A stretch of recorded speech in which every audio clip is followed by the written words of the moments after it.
easiest way to start talking about foreshortening is to just start with a very, very simple shape. And in this case, it's going to be a tube. Directly from the side, it looks just like a rectangle. It is a rectangle. And as we start to tilt it toward us, you can start to see the bottom of the tube and the curvature at the top. And it also gets shorter as it comes toward us, and it starts to taper to a point.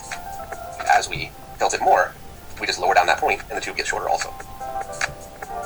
Until ultimately, you're looking directly at the bottom of the tube. That's all that you see. Now, the exact length of these tubes is something that I'm sure there's a way to calculate. I really don't know what it is, and it's just not something I've ever found that I've needed to mathematically or had the time to mathematically work out in my work. And so from here, I think the next best thing to talk about is a hinge. And so this is essentially a door, and this would be what you would see if you're looking at a diagram of a house. And generally, the way they'll draw a door is they'll draw the curve of the way that the door opens. And so obviously, the actual door can't change length as it rotates in space, and so it takes a curved path. And the same thing will happen with a figure if you draw a figure in very, very simply.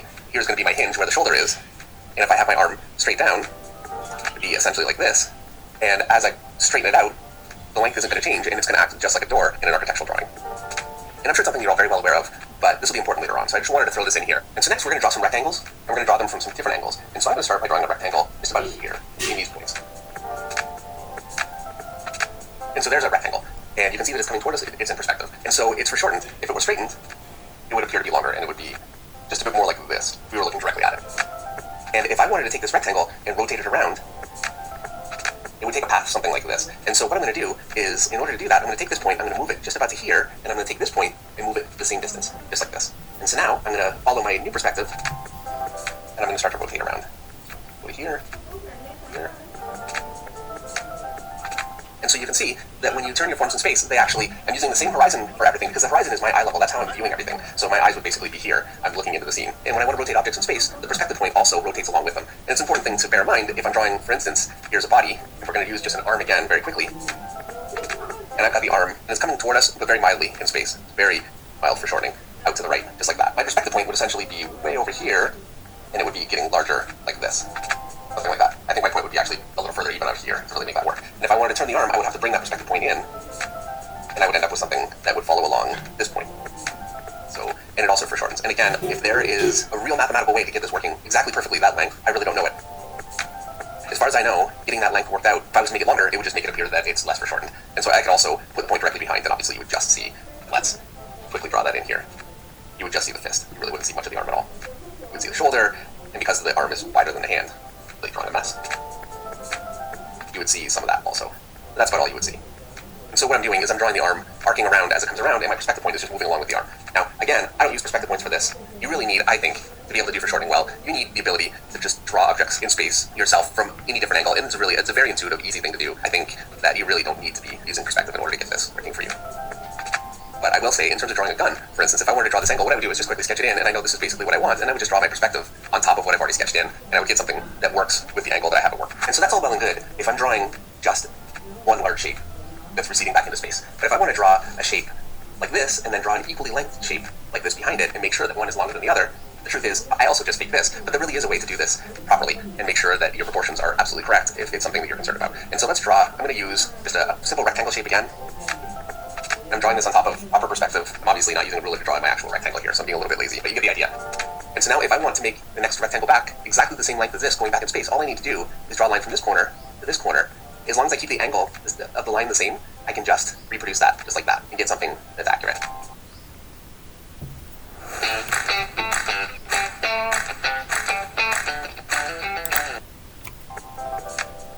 And there you go. And I can also do it again, just like this, and this will be basically accurate behind it here.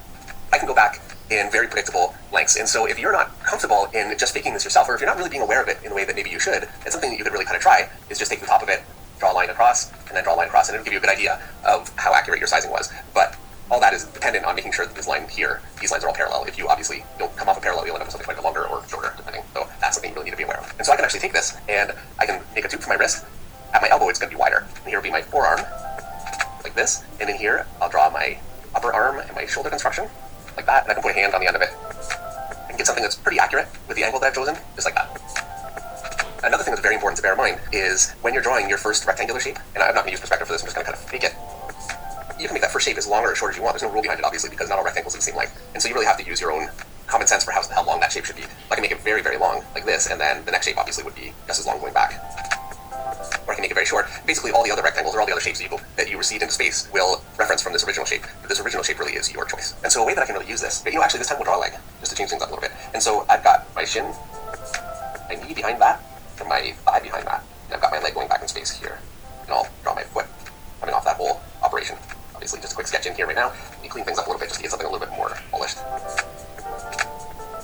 So there we go. My knee, my upper leg. There it is. Now, that's coming toward us this way. In perspective, if I want to make sure, because this length here and this length here should be the same basic length, ideally. If I want to make sure that that's really working for me, all I need to do, I can draw perspective kind of going back in space. That's seems about accurate toward, I guess my point would be just about here. And I'm kind of faking this, but strictly speaking, this is all you would ever need to do. And so what I can do is I can just draw a line here, and then draw a diagonal here, and then I'll just draw the same diagonal back. Make sure that what I have is basically accurate, and I think I was pretty close. That worked out pretty well. And so it's very easy to draw this part way too long, this part too short, this part too long, this part too short. If you really want to get an idea that you're going about it the right way and that things are working properly, that's just a really good quick little trick just to test your own work.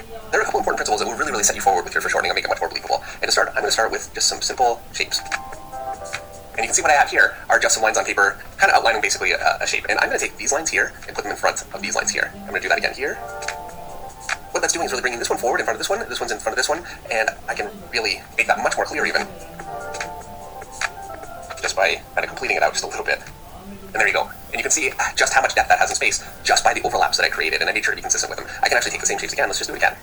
And I'm sure you can see where I'm going with this. I can go the opposite way. And these shapes are the same size. I'm making sure, or well, as close to the same size as I could get really quickly. So this is just sitting completely flat. These lines here, and put them in front of these lines in front of these lines. You can see that it gives me completely the opposite effect, just like that. And this is now coming toward us in space. And I'm not using any linear perspective for this at all. It's not getting larger on one end or smaller on one end, but just by overlapping my connection points consistently down a form, it really pushes it out toward us or away from us in space. There's a very important thing to learn. It took me a little while. I was actually very fortunate. A colorist pointed that out for me early on when I was starting drawing, and it made all the difference. So shout out to Ashby Manson, wherever you are. And so I'm going to quickly sketch in an arm, and I'll show you that kind of in practice. And so we've got this arm kind of coming toward us. I'll draw my fist here, sketching in my forms really quickly. And I'll clean this up in just a minute. And so there is a quick sketch.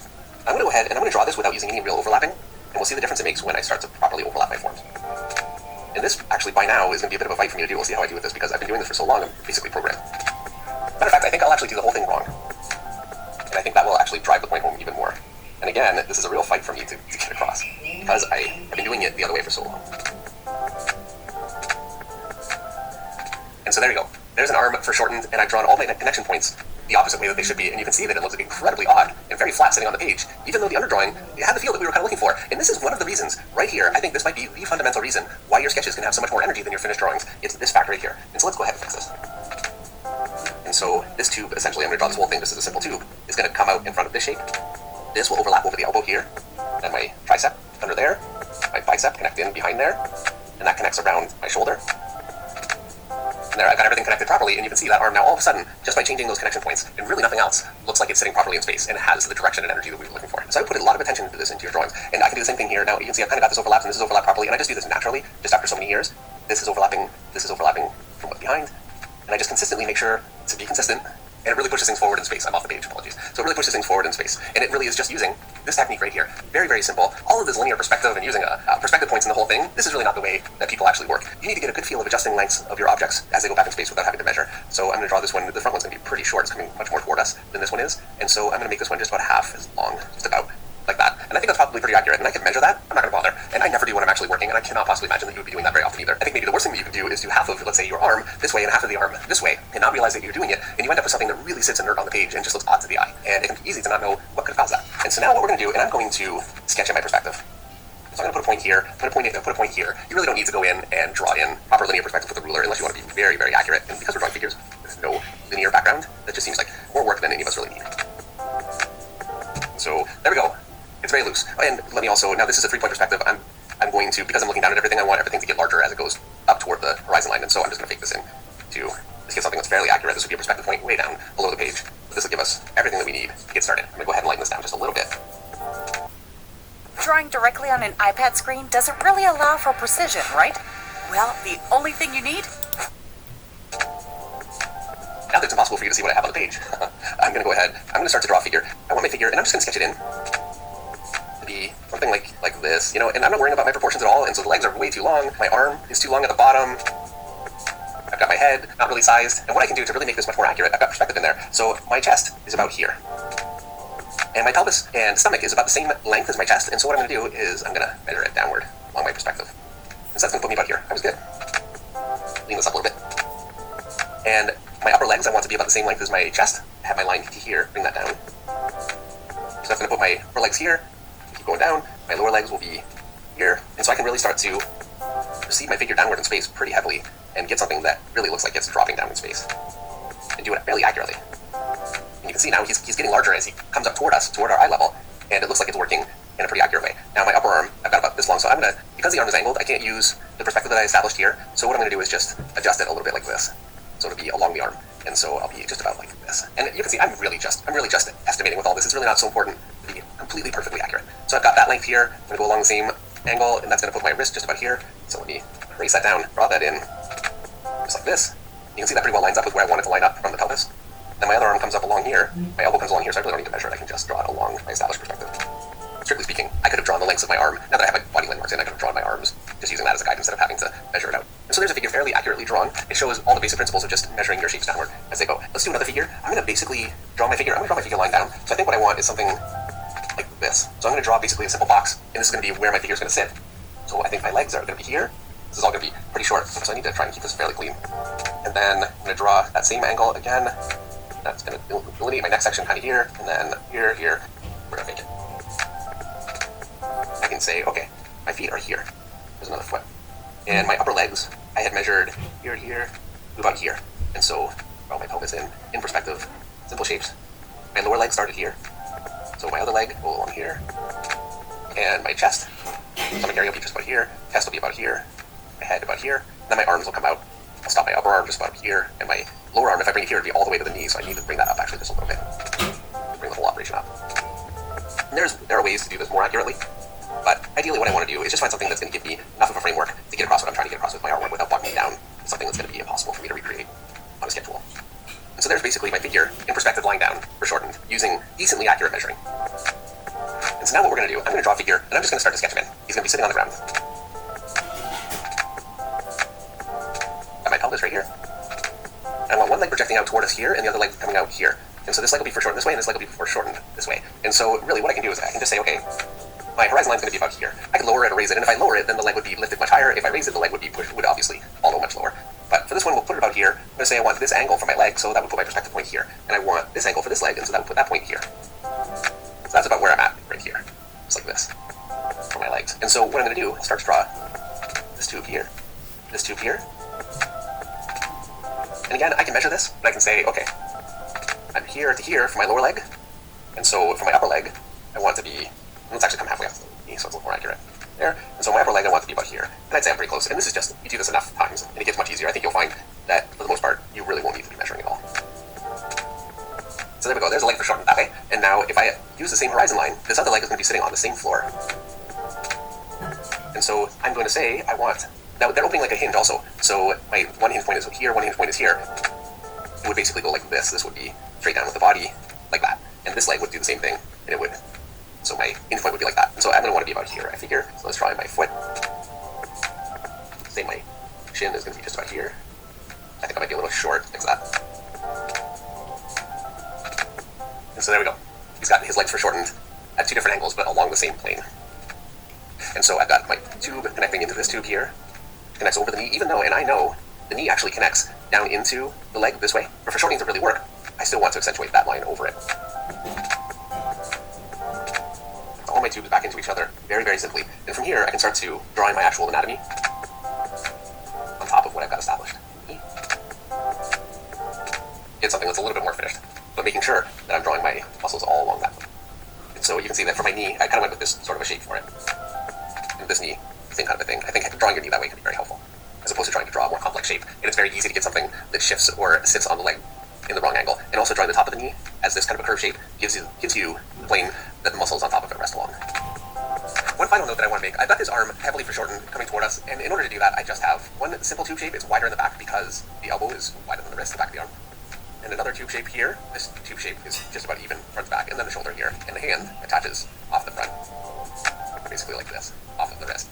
And it can be very easy, I'm going to erase this off a little bit, it can be very easy to extend your shapes way out, like this. And it's something I see quite a bit.